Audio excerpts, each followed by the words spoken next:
Education with Shantanu চ্যানেলে তোমাদের সকলকে স্বাগত জানাই। আজকে আমাদের আলোচ্য বিষয় তৃতীয় পর্যায়ক্রমিক মূল্যায়ন, অর্থাৎ 2025 সালের তৃতীয় পর্যায়ক্রমিক মূল্যায়নের তৃতীয় শ্রেণীর বাংলা নমুনা প্রশ্নপত্র। প্রশ্নপত্রে থাকা প্রতিটি প্রশ্নই তোমাদের কমন আসতে চলেছে, সুতরাং পরীক্ষার আগে প্রশ্নপত্রটি ভালো করে দেখে নাও।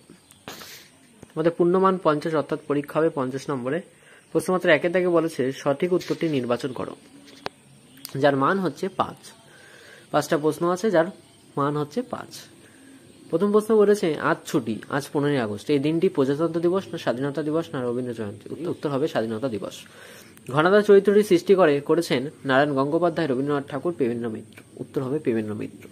ভুট্টাকে প্রথম দেখেছিল কাকছানাটা, কাঠবিড়ালি না হুতুম পেঁচা? উত্তর হবে কাকছানা। জানালা দিয়ে মুক্তি বাড়ায় রাজপুত্রের হাতি, ঘোড়া না পেঁচা? উত্তর হবে ঘোড়া। জমের বাড়ি কথার অর্থ স্বর্গ, মৃত্যুপুরী না ইন্দ্রলোক? উত্তর হবে মৃত্যুপুরী। শূন্যস্থান পূরণ করো। কথাকে বলা হয়েছে ইসবের প্রভু রাজা ক্রোসাস। চাঁদের আলোয় দিগন্তহীন বিস্তৃত মাঠ। আমাদের দেশের পথের ধুলায় খাঁটি সোনার চাইতেও খাঁটি। সাদা পাখির ঝাঁককে বলে বলাকা। বুড়ি বলল চোর তোর পান্তা খেয়েছে। শব্দার্থ লেখো। এর মান হচ্ছে 6, অর্থাৎ 6টা প্রশ্ন আছে যার মান 1 করে 6। প্রথমে বলেছে কমল। কমল হচ্ছে পদ্ম। ডাগর বড়, ফিনফিনে পাতলা। লাগাম হচ্ছে ঘোড়ার রাস বা বলগা, অর্থাৎ ঘোড়ার দড়িও লিখতে পারো তোমরা। কৃতজ্ঞতা, কৃতজ্ঞ হওয়ার গুণ, অর্থাৎ কারো কাছে কৃতজ্ঞ হওয়া। ঘুরপাক, চক্রাকারে ঘূর্ণন বা আবর্তন। 4 নম্বরের প্রশ্নপত্রে বলা হয়েছে বর্ণ বিশ্লেষণ করো, যার মান হচ্ছে 5। কয়েক দাগে বলেছে ক্লোরোফিল। দেখো লেখা আছে ক যুক্ত অ যুক্ত ল যোগ ও যোগ বচন র যোগ ফ যোগ রস্যি যোগ ল, এটি হচ্ছে ক্লোরোফিল। এথেন্স, এ যোগ ন যোগ এ যোগ ন যোগ দন্তেশ্ব।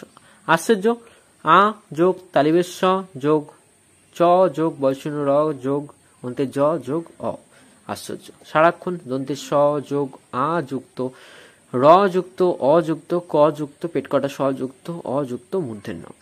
উৎসব বলেছে রস্যু খণ্ডের ত যোগ দন্তের স যোগ ব। এখানে তোমরা রস্যু ত দন্তের স যোগ ব লিখলেও হবে।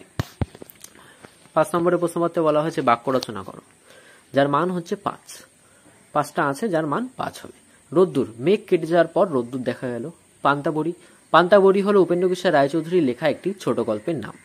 রূপকথা, ছোটবেলায় আমরা সবাই রূপকথা শুনেছি। মেঘলা, আকাশ মেঘলা থাকায় সূর্যের আলো দেখা যাচ্ছে না। কিংসুক, বসন্তকালে পলাশ গাছের কিংসুক ফুলগুলি রঙিন আভায় প্রকৃতিতে রাঙিয়ে তোলে। প্রশ্নপত্র 6 দাগে বলা হয়েছে এলোমেলো বর্ণগুলি সাজিয়ে শব্দ তৈরি করে। প্রথমেরটা হচ্ছে কাকলি কুজন, তারপরটা আছে মানব জাতির, তারপরটা হবে রাজার বাড়ি, তারপরটা আছে দিগন্তহীন এবং শেষ দাগেরটা আছে আলো আধারি। 7 দাগের প্রশ্নপত্রে বলা হয়েছে নিচের প্রশ্নগুলির উত্তর একটি বাক্যে দাও। কয়ে বলেছে পাখির কিচিরমিচিরকে কি বলে? পাখির কিচিরমিচিরকে বলে কাকলি কুজন। ছন্দের জাদুকর কাকে বলে? ছন্দের জাদুকর বলা হয় সত্যেন্দ্রনাথ দত্তকে। কার লেজটি কাটারি আঘাতে কেটে গিয়েছিল? উত্তর হবে কাঠবিড়ালির। উড়ুক্কুভূত গল্পটির কার লেখা? উত্তর হবে শৈলেন ঘোষ। সবচেয়ে বড় শিক্ষকদের মধ্যে একজন কে ছিলেন? তিনি ছিলেন ঈশপ। তারপরে প্রশ্ন বলা হয়েছে ডেলফির মানুষেরা কেমন ছিলেন? উত্তর হবে ভালো, এবং এই জায়গাটি ভবিষ্যৎবাণীর জন্য বিখ্যাত ছিল। ও বুড়ি তোর চোর ধরেছি, কে চিৎকার করে উঠল? উত্তর হবে কুমির। নিজুম রাতে হুতুম কোথায় চেঁচায়? উত্তর হবে অশ্বত্থ গাছে। কে বুকে রূপকথা জড়িয়ে ঘুমে মগ্ন? উত্তর হবে খোকন। অনুবাদ বা তর্জমা কাকে বলে? উত্তর হচ্ছে একটি ভাষা থেকে অন্য একটি ভাষায় কোনো লেখা বা কথা ভাবের অর্থগত রূপান্তর প্রক্রিয়া, যেখানে মূল বার্তার অর্থ ও উদ্দেশ্য অক্ষুণ্ণ রাখা হয়, তাকেই বলা হয় অনুবাদ বা তর্জমা। 4 দাগের প্রশ্নপত্রে বলা হয়েছে নিচের প্রশ্নগুলির উত্তর দাও। এখানে দেখো, এখানে 3টে প্রশ্ন আছে যার মান হচ্ছে 9। বৃষ্টির দিনে চারিদিক পরিবেশ কেমন হয় তা লেখো। বৃষ্টির দিনে চারিদিকে পরিবেশ ঠান্ডা, সতেজ এবং মনোরম হয়ে থাকে। গাছপালা জীবন্ত ও সতেজ দেখায়।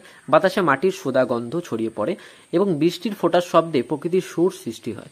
সর্বত্র জল জমে যায়, বৃষ্টির ধারা বয়ে যেতে থাকে এবং বেওয়ারিশ প্রাণীরা আশ্রয় খোঁজে।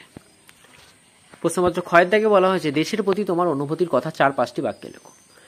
উত্তর, দেশের প্রতি আমার অনুভূতি হলো গভীর ভালোবাসা ও শ্রদ্ধা। আমি আমার দেশের সংস্কৃতি, ঐতিহ্য এবং মানুষকে ভালোবাসি এবং তাদের উন্নয়নে অবদান রাখতে চাই।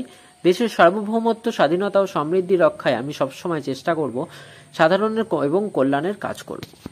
শরৎকাল সম্পর্কে যা জানো তা লেখো। শরৎকাল গ্রীষ্ম ও শীতের মধ্যবর্তী একটি ঋতু, যা বাংলায় ভাদ্র ও আশ্বিনের মাসে পড়ে। এই সময় আবহাওয়া শীতল হয়, নীল আকাশে সাদা মেঘ দেখা যায় এবং প্রকৃতিতে শিউলি ও শাপলা ফুল ফোটে। শরৎকাল, দুর্গাপুজো ও অন্যান্য উৎসবের সময় যা আনন্দে ভরিয়ে তোলে। তো এই ছিল তোমাদের তৃতীয় পরীক্ষার বাংলার নমুনা প্রশ্নপত্র। প্রশ্নপত্রটি তোমাদের কেমন লাগলো তা অবশ্যই জানাবে। প্রশ্নপত্রটি তোমাদের যদি ভালো লেগে থাকে তাহলে বন্ধুদের মাঝে শেয়ার করে দেবে এবং চ্যানেলে নতুন হয়ে থাকে চ্যানেলটিকে অবশ্যই সাবস্ক্রাইব করে দেবে। এমনটা দেখেছি যে তোমরা অনেকেই আমাদের চ্যানেলটাকে সাবস্ক্রাইব না করে তোমরা ভিডিও দেখছো, তো তাদের কাছে অনুরোধ, যারা সাবস্ক্রাইব এখনো করোনি তারা আমাদের এই চ্যানেলটাকে সাবস্ক্রাইব করে দাও।